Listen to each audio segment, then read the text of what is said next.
Hi, I'm Dr. Bertice Berry, and I want to tell you a story. When I was a girl growing up, my mother would say almost every day, "You all are taking me for granted.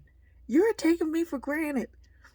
And she said it so much that I decided to research this whole taken for granted thing. I didn't know what she meant. If it was granted to me, then I should be able to have it. I knew what granted meant, but I didn't understand the context that she was talking about, taking something for granted. And what I discovered was that land in this country was granted. For the most part, in the early days, there were land grants. Now, in the early days, you were granted land based on the number of people you had to work that land, enslaved people or indentured people. That's another story for another day.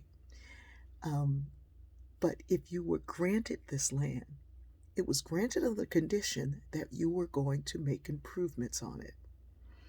If you got the land, you had to farm the land, you had to build property on the land, you had to do something with the land.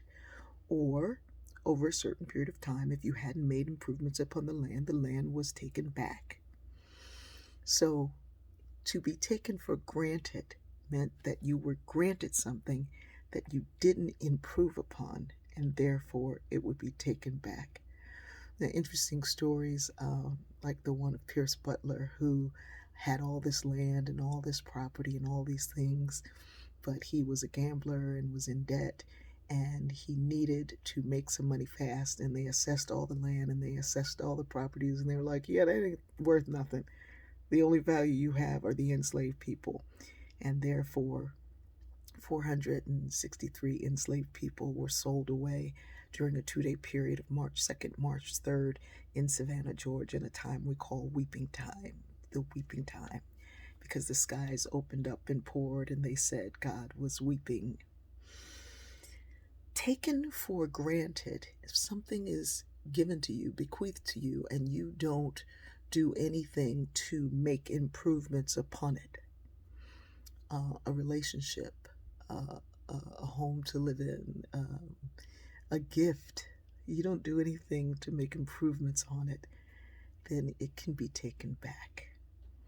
Um, so many people assume that what I have comes naturally. You know, like when people say Michael Jordan was a natural player, and Michael Jordan was the most practiced player in the league. He arrived before everyone else, left after everyone else, just practicing.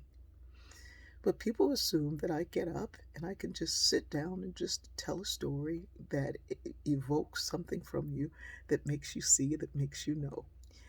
And I believe that there is an inverse relationship between what people put in and what they demand. In other words, the less you put in, the greater your demands. The more you do with something, the less demanding you are, because you know how much work goes into it. So those of you who go beyond here and research more, and they do a search or find some books and they read those books and they dive deeper into their own life and the points of connection for their own story, they don't have any demands of me. But so many have these crazy kinds of demands of, like, okay, so you started a group and now the stories are posted, they have to be approved, so give us the rules of approving. So tell us what's approved and what's not approved, and where do you get your glasses. One of my favorite is when someone contacted my office and said, you are increasing my anxiety by not telling me where you get your glasses from. Look, you can just watch me a couple of times and you'll start getting ads for glasses. Stop playing. But there are demands that are amazing. I need you to come to here and do this. I need you to come on Zoom and do this. It's not going to take you too much time. It's natural to you. You do it naturally. What's 30 minutes out of your day? I mean, people say that. And when I say something about it, I love the comments of, oh, it's so nice that you're setting healthy boundaries. These are not boundaries. I'm dismantling racism because it is clear to me that these things would not be assumed or demanded of someone who didn't look like me.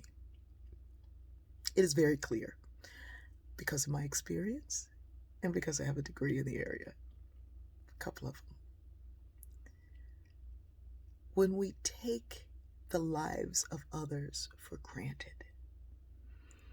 we are losing the opportunity to hold on to those lives. And because I am who I am and have been through the things that I've been through, I don't stop. I just know my audience. And you should ask some of your friends who don't have access to this any longer. Because I know how precious life is. And you should know how precious your life is.